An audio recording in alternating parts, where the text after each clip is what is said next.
Hello cuties, welcome back to my channel Java bestie. ఈరోజు మనం collections యొక్క overview తెలుసుకుందాం. Collections in Java are used to store and manage groups of data dynamically. జావాలో collections అంటే multiple డేటాని డైనమిక్గా store చేయడానికి యూజ్ చేస్తాం. Then what is collection? Collection is a framework that provides classes and interfaces to store, retrieve and manipulate data. Collections అంటే ఒక framework.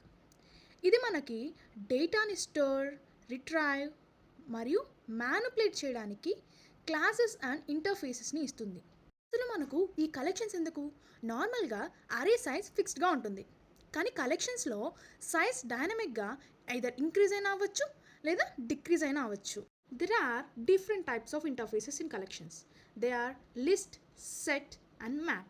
First one is list. List duplicates-ని అలో చేస్తుంది and insertion ఆర్డర్ని కూడా maintain చేస్తుంది. Examples are array list, linked list. Set అంటే duplicates allow అవ్వవు. దీనికి example hash set. Moving to the map, మ్యాప్లో డేటా కీ వాల్యూ పెయిర్స్ ఫార్మాట్లో ఉంటుంది. దీనికి ఎగ్జాంపుల్ హ్యాష్ మ్యాప్. ఇది కలెక్షన్స్ యొక్క ఓవర్వ్యూ.